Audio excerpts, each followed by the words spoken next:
स्वर एवं मात्राएं। हम बात करेंगे हिंदी के स्वरों और उनसे बनने वाली मात्राओं के बारे में। पहला स्वर है अ। अगर हम बात करें अ की मात्रा के बारे में तो इसमें किसी भी प्रकार की मात्रा का प्रयोग हम नहीं करते। तो अ स्वर की ध्वनि वाले ऐसे ही कुछ शब्द हैं अब, नभ, हम। ये ऐसे शब्द हैं जिनमें किसी भी प्रकार की कोई भी मात्रा का प्रयोग नहीं किया गया है। मतलब यहाँ पर सभी वर्णों में हमें अ की ध्वनि सुनाई पड़ रही है। अगला स्वर है आ। आ की मात्रा के रूप में हम एक सीधी लाइन या एक सीधे डंडे का प्रयोग करते हैं किसी वर्ण के ठीक बाद में। आ की ध्वनि वाले कुछ शब्द हैं आग, आग। यहाँ पर अ में आ की मात्रा के रूप में इस सीधे डंडे का प्रयोग किया गया है। तो इस मात्रा के न होने पर हम इसे पढ़ रहे थे अ, जबकि इसके होने पर हम इसे पढ़ेंगे आ। ठीक इसी तरीके से अगले शब्द में व, और व में जब आ की मात्रा लग जाएगी तब ये बन जाएगा वा, और इस पूरे शब्द को हम पढ़ेंगे ह वा, हवा। ठीक इसी तरीके से म में जब आ की मात्रा लग जाएगी तो हम इसे पढ़ेंगे माँ, माँ, और इसके ठीक बाद फिर से माँ, मामा। अगला स्वर है ई, और इसकी मात्रा को हम किसी वर्ण के ठीक पहले प्रयोग करते हैं एक सीधा डंडा, और इस डंडे के ऊपर उस वर्ण तक गोल मात्रा। ई की मात्रा वाले कुछ शब्द हैं यहाँ पर द से ठीक पहले छोटी ई की मात्रा लगेगी जिसमें हम एक डंडा और डंडे के ऊपर गोल मात्रा लगाएंगे द तक। तो द ये मात्रा लग जाने पर बन जाएगा दि, और इसे हम पढ़ेंगे दिन। ठीक इसी तरीके से व में छोटी ई की मात्रा लगने पर ये बन जाएगा वि, और इसे हम पढ़ेंगे रवि। इसी तरीके से न में छोटी ई की मात्रा लग जाएगी तो इसे हम पढ़ेंगे नि, और अगले वर्ण में मात्रा जुड़ जाने पर हम इसे पढ़ेंगे धि, और ये पूरा शब्द पढ़ा जाएगा निधि। अगला स्वर है ई। ई की मात्रा हम किसी वर्ण के ठीक बाद प्रयोग करते हैं। इसमें भी वर्ण के ठीक बाद एक सीधा डंडा, और इसके ऊपर से गोल मात्रा आएगी उस वर्ण तक जो इस डंडे से पहले लिखा हुआ है।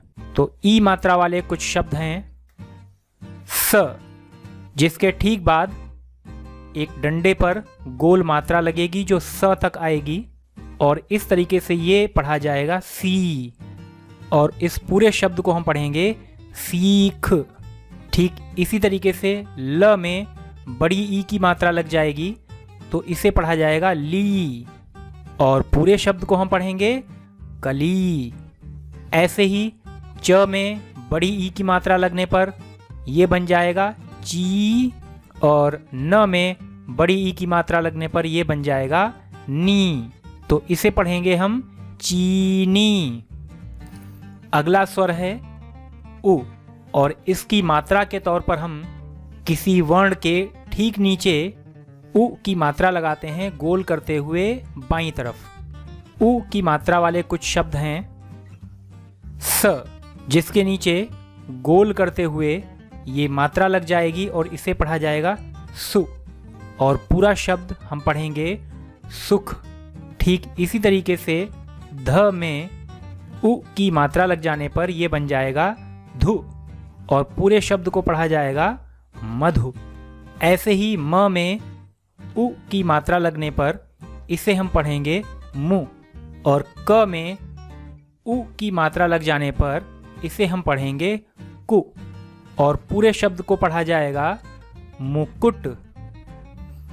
अगला स्वर है ऊ, और इसकी मात्रा के लिए हम किसी वर्ण के ठीक नीचे गोलाई में दाईं तरफ इस मात्रा को ले जाते हैं। इस मात्रा के कुछ शब्द हैं झ में ऊ की मात्रा लगने पर इसे हम पढ़ेंगे झू, और पूरे शब्द को पढ़ा जाएगा झूठ। ह में ऊ की मात्रा लग जाने पर इसे हम पढ़ेंगे हु और पूरे शब्द को पढ़ा जाएगा लहू। ज में ऊ की मात्रा लगने पर हम इसे पढ़ेंगे जू और पूरे शब्द को पढ़ा जाएगा खजूर। अगला है री। री में किसी वर्ण के नीचे मात्रा के तौर पर इस तरीके से हम छोटी सी जैसी वर्ण के नीचे बना देते हैं। इस मात्रा से बने कुछ शब्द हैं व, जिसमें नीचे री की मात्रा लग जाने पर इसे हम पढ़ेंगे वृ और इस पूरे शब्द को पढ़ेंगे वृक्ष। ऐसे ही क में री लग जाने पर इसे पढ़ा जाएगा कृ और इस पूरे शब्द को हम पढ़ेंगे कृष्ण। ठीक ऐसे ही म में री की मात्रा लगने पर इसे हम पढ़ेंगे मृ और पूरे शब्द को पढ़ा जाएगा अमृत। अगला स्वर है ए। इसमें किसी भी वर्ण के ठीक ऊपर एक मात्रा हम लगाते हैं और इसके कुछ शब्द हैं ख। इसके ऊपर एक मात्रा लग जाएगी और इसे हम पढ़ेंगे खे। पूरे शब्द को पढ़ेंगे खेत। र में ए की मात्रा लगने पर यह बन जाएगा रे और पूरे शब्द को हम पढ़ेंगे हरे। क में ए की मात्रा लगने पर यह बन जाएगा के और ल में ए की मात्रा लगने पर यह बन जाएगा ले। पूरे शब्द को हम पढ़ेंगे केले। अगला स्वर है अय। अय में किसी वर्ण के ऊपर दो मात्राएं लगेंगी। अय की मात्रा वाले कुछ शब्द, प के ऊपर दो मात्राएं और इसे हम पढ़ेंगे पय। पूरा शब्द पैर। क के ऊपर अय की मात्रा और इसे पढ़ा जाएगा कय और पूरे शब्द को हम पढ़ेंगे डकैत। ग के ऊपर अय की मात्रा और इस तरीके से इसे हम पढ़ेंगे गए। पूरे शब्द को पढ़ेंगे गैस। अगला है ओ। ओ में किसी वर्ण के ठीक बाद एक सीधे डंडे के ऊपर एक मात्रा का हम प्रयोग करेंगे। इस मात्रा से बने शब्द हैं च में च के आगे डंडे पर एक मात्रा और इसे हम पढ़ेंगे चो। पूरे शब्द को पढ़ेंगे चोट। ल पर ओ की मात्रा और ये पढ़ा जाएगा लो। पूरे शब्द को हम पढ़ेंगे चलो। स पर ओ की मात्रा और इसे पढ़ेंगे सो। ऐसे ही च पर ओ की मात्रा और इसे हम पढ़ेंगे चो। पूरे शब्द को पढ़ेंगे सोचो। अगला है औ। औ में मात्रा के तौर पर हम किसी वर्ण के ठीक बाद एक डंडे पर दो मात्राएं लगाते हैं। इस मात्रा से बने कुछ शब्द हैं फ के आगे एक सीधे डंडे पर दो मात्राएं और इसे हम पढ़ेंगे फौ। पूरे शब्द को पढ़ेंगे फौज। म में औ की मात्रा और इसे हम पढ़ेंगे मौ। पूरे शब्द को पढ़ेंगे मौसम। श इसमें औ की मात्रा और इसे पढ़ा जाएगा शौ। पूरे शब्द को हम पढ़ेंगे शौक। अगला है अंग।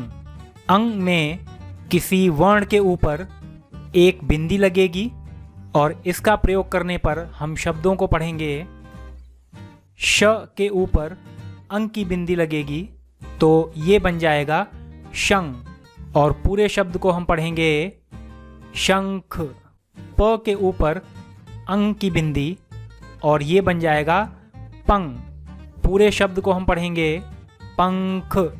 त के ऊपर अंग की बिंदी और इसे हम पढ़ेंगे तंग। इस तरीके से पूरे शब्द को हम पढ़ेंगे पतंग। और अंतिम है अह।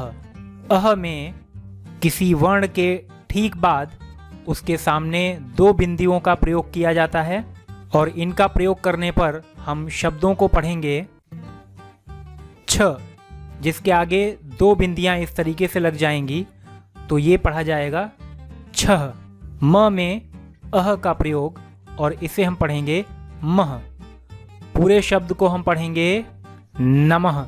ज में अह का प्रयोग और इसे हम पढ़ेंगे जह। पूरे शब्द को हम पढ़ेंगे गजह।